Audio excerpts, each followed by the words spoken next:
بسم الله الرحمن الرحيم الحمد لله والصلاة والسلام على رسول الله وعلى آله وأصحابه أجمعين أما بعد ناظرین کرام السلام علیکم ورحمۃ اللہ وبرکاتہ۔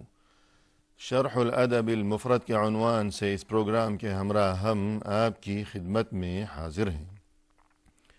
اور اس سے قبل گزشتہ ملاقات کے موقع پر تذکرہ یہ چل رہا تھا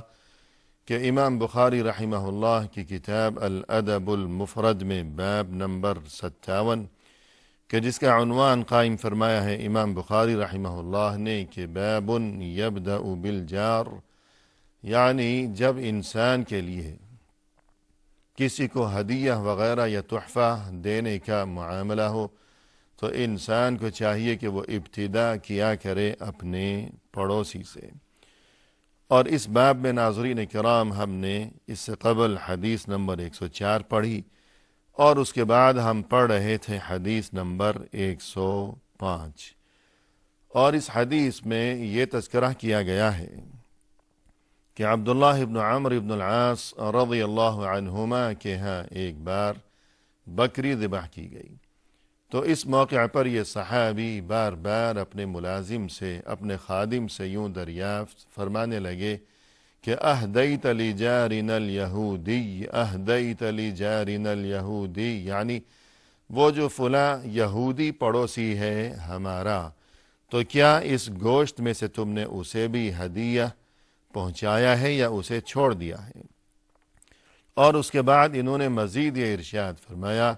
کہ رسول اللہ صلی اللہ علیہ وسلم نے یوں ارشاد فرمایا ہے کہ جبریل امین علیہ السلام مسلسل مجھے پڑوسی کے ساتھ حسن سلوک کے بارے میں وصیت فرماتے رہے، یہاں تک کہ مجھے یہ گمان ہونے لگا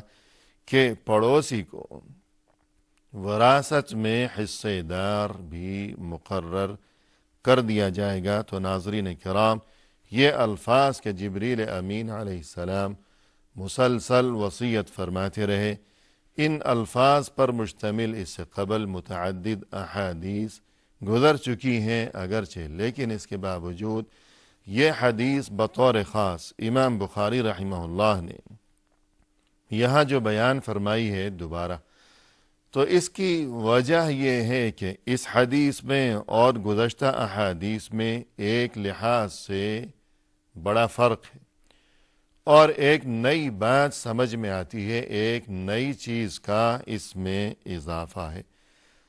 اور وہ نئی چیز یہ ہے کہ پڑوسی اگرچہ غیر مسلم ہی کیوں نہ ہو، لیکن اس کے باوجود بھی اس کے ساتھ حسن سلوک کا معاملہ ضروری ہے، کیونکہ یہاں یہ وضاحت کر دی گئی ہے کہ عبداللہ ابن عمرو ابن العاص رضی اللہ عنہما کہ ان کا وہ پڑوسی یہودی تھا، وہ مسلمان نہیں تھا، لیکن اس کے باوجود یہ بار بار اپنے خادم سے دریافت فرماتے رہے کہ اسے بھی کچھ دیا ہے یا اسے چھوڑ دیا ہے۔ تو ناظرین کرام، اسی بات کو مزید وضاحت کے ساتھ یوں سمجھنا چاہیے کہ بقول اہل علم پڑوسی کی 3 قسمیں ہیں، بلکہ ایک حدیث بھی ہے جس میں یہی معنی اور یہی مفہوم بیان کیا گیا ہے خود رسول اللہ صلی اللہ علیہ وسلم کی طرف سے کہ پڑوسی 3 قسم کے ہوا کرتے ہیں۔ پہلا پڑوسی وہ ہے کہ جو انسان کا پڑوسی، یعنی اس کا ہمسایہ بھی ہے کہ گھر کے برابر میں وہ رہتا ہے، اور مزید یہ کہ مسلمان بھی ہے، اور مزید یہ کہ اس کے ساتھ قرابت داری کا معاملہ بھی ہے کہ پڑوسی ہے، مسلمان ہے، اور یہ کہ رشتہ دار بھی ہے، تو اس کا حق سب سے زیادہ ہے۔ اور دوسرا پڑوسی وہ ہے کہ جو برابر میں رہتا ہے، ہمسایہ ہے اور مسلمان ہے، اگرچہ اس کے ساتھ کوئی قرابت داری کا معاملہ نہیں ہے، لیکن اس کے باوجود اس کے ساتھ بھی حسن سلوک ضروری ہے۔ اور تیسرا پڑوسی وہ ہے کہ جو برابر میں رہتا ہے، ہمسایہ ہے، لیکن نہ تو رشتہ داری ہے اور نہ ہی وہ مسلمان ہے کہ غیر مسلم ہے۔ تو قرآن کریم میں اور رسول اللہ صلی اللہ علیہ وسلم کی سنت میں اور احادیث مبارکہ میں جا بجا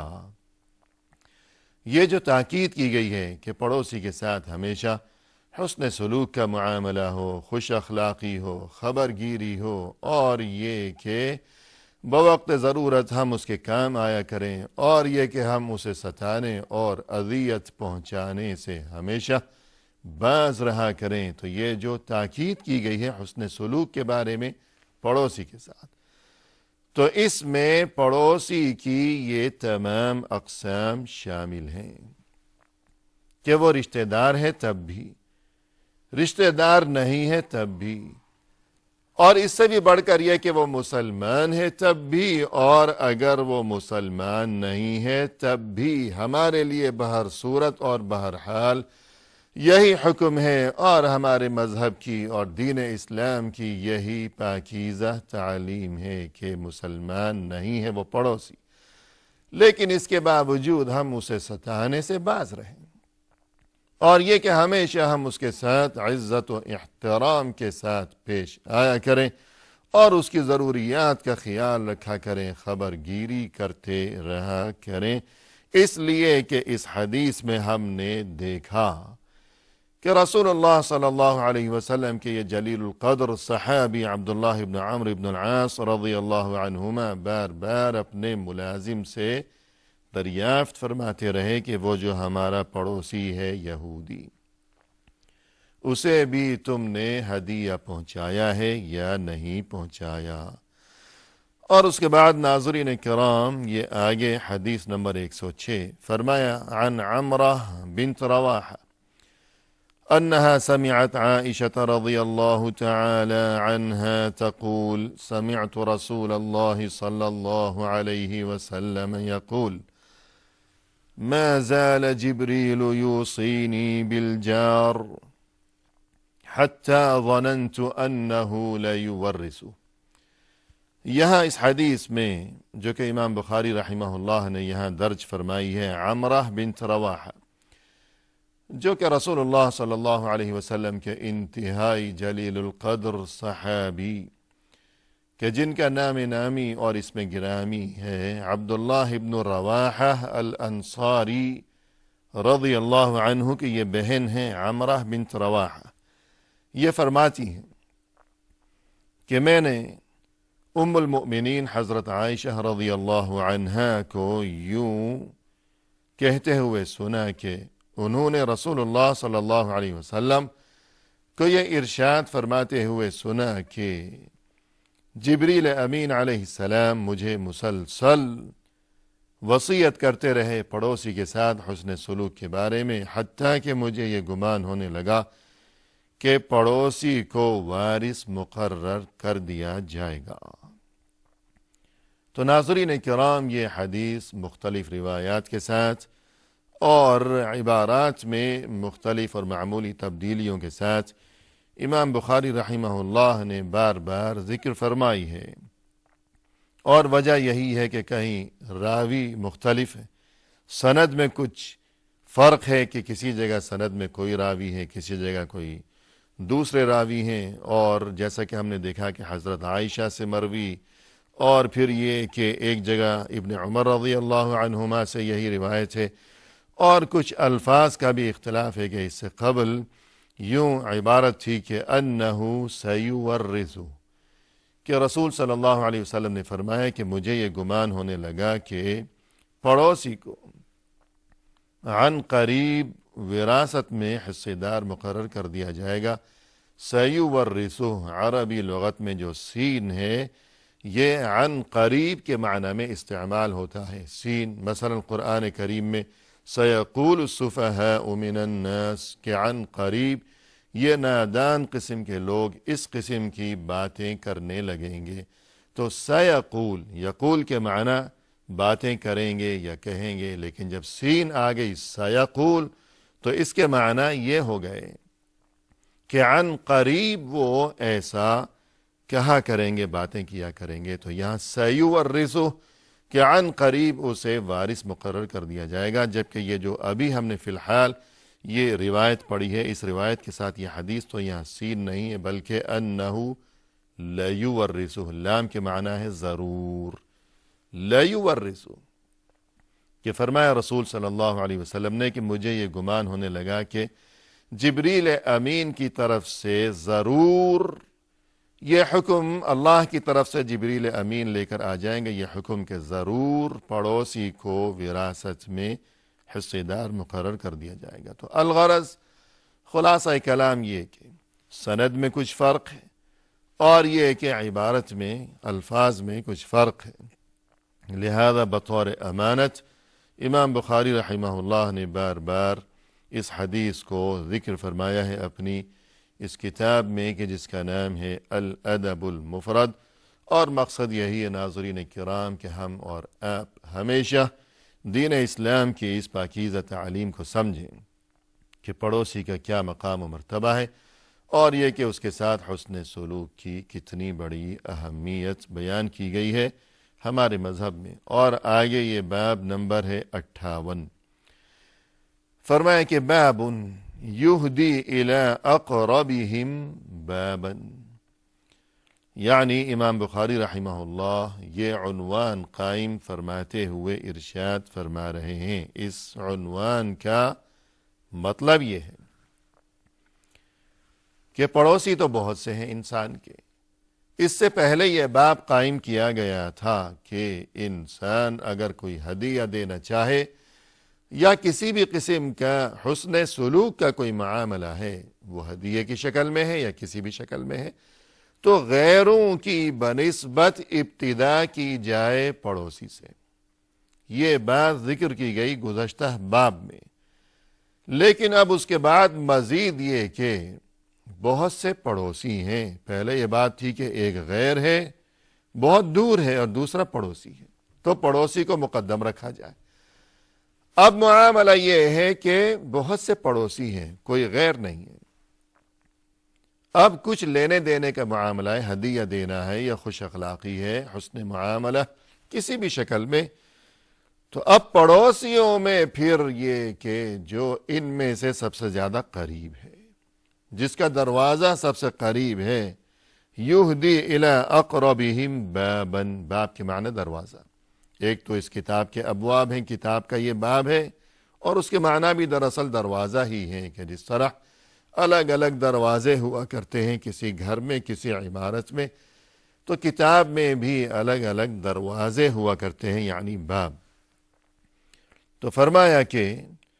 عن عائشة رضی اللہ عنها قالت قلت یا رسول اللہ ان لی جارین فإلى أيهما أهدي قال إلى أقربهما منك بابا۔ ام المؤمنین حضرت عائشہ صدیقہ رضی اللہ عنہا فرماتی ہیں کہ ایک بار میں نے عرض کیا کہ اے اللہ کے رسول، میرے دو پڑوسی ہیں، اب میں دونوں میں سے کس کو مقدم رکھوں ہدیہ پیش کرنے کے معاملے میں،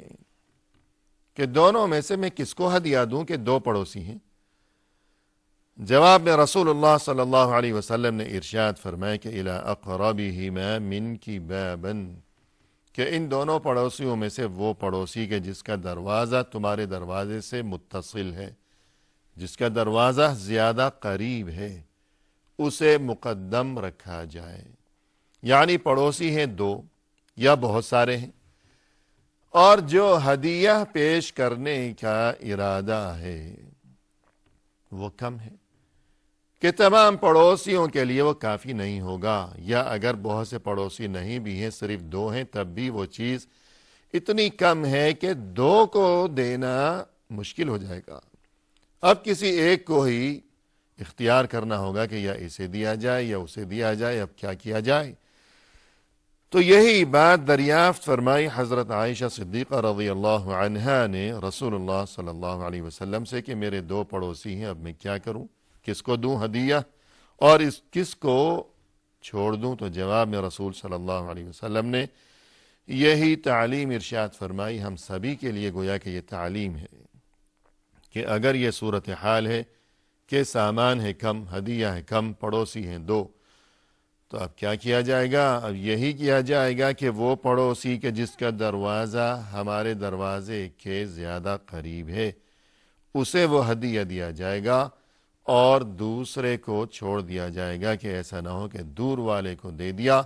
قریب والے کو چھوڑ دیا، تو یہ بات غلط ہو جائے گی۔ اور اس کے بعد آگے ناظرین کرام حدیث نمبر 108، ابھی ہم نے جو حدیث پڑھی اس کا نمبر تھا 107، اور آگے یہ حدیث نمبر ہے اس کا 108، اور بالکل یہی الفاظ ہیں، اور یہ کہ ام المؤمنین حضرت عائشہ صدیقہ رضی اللہ عنہا سے ہی یہ حدیث بھی مروی ہے کہ جس طرح وہ 107 نمبر کی حدیث مروی تھی، کچھ بھی فرق نہیں ہے۔ ہاں البتہ حضرت عائشہ رضی اللہ عنہا سے آگے جو سند ہے، جو روایت کرنے والے حضرات ہیں، تو ان میں کچھ فرق ہے، وہ مختلف افراد ہیں، لہذا یہی وجہ ہے کہ امام بخاری رحمہ اللہ نے اسی حدیث کو دوبارہ یہاں اس عنوان کے تحت درج فرمایا ہے، لہذا ہم اسے دوبارہ پڑھنے کی بجائے اسی اشارے پر اکتفا کرتے ہوئے آگے بڑھ رہے ہیں۔ آگے ناظرین یہ ہمارے سامنے باب نمبر ہے 59 کہ جس کا عنوان قائم فرمایا ہے امام بخاری رحمہ اللہ نے کہ باب الادنى فالادنى من الجیران، کہ اگر بہت سے پڑوسی ہیں اور یہ کہ ہدیہ پیش کرنے کا معاملہ ہے یا حسن سلوک کا معاملہ ہے،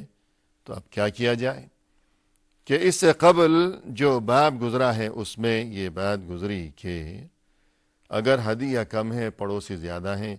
تو فرمایا کہ جس کا دروازہ ہمارے دروازے سے زیادہ قریب ہے تو اسے مقدم رکھا جائے۔ تو اب فرض کیجئے کہ اگر بہت سارے پڑوسی ہیں، اور پہلی بات تو یہ معلوم ہونی چاہیے کہ پڑوس کی حد کہاں تک ہے، دائیں بائیں آگے پیچھے کہاں کہاں اور کتنے لوگ ہمارے پڑوسی تصور کیے جائیں گے، اور پھر یہ کہ سامان کم ہے، ہدیہ کم ہے اور پڑوسی ہیں زیادہ، تو پھر کیا کیا جائے گا؟ فرماتے ہیں امام بخاری رحمہ اللہ، یہ اثر ہے کہ جس کا نمبر ہے 109، عن الحسن انه سئل عن الجار فقال 40 دارا امامه و40 خلفه و40 عن يمينه و40 عن يساره۔ آج کی ملاقات کا وقت تو ناظرین کرام اپنے اختتام کو پہنچ چکا ہے۔ بالکل مختصر یہ کہ یہاں یہ ارشاد ہوا کہ 40 گھر سامنے، 40 گھر پیچھے، 40 گھر دائیں، 40 گھر بائیں۔ حسن بصری رحمہ اللہ نے یہ ارشاد فرمایا کہ یہ سب پڑوس میں شامل ہیں، اور اب یہ کہ آگے کیا معاملہ ہے اور اصل بات کیا ہے جو کہ یہاں بیان کرنا مقصود ہے، وہ تمام تر تفصیلی گفتگو لیے ہوئے انشاءاللہ ناظرین کرام آئندہ ملاقات کے موقع پر حاضر خدمت ہوں گے۔ اس وقت تک کے لیے دیجیے اجازت، فی امان اللہ، وآخر دعوانا ان الحمد للہ رب العالمین۔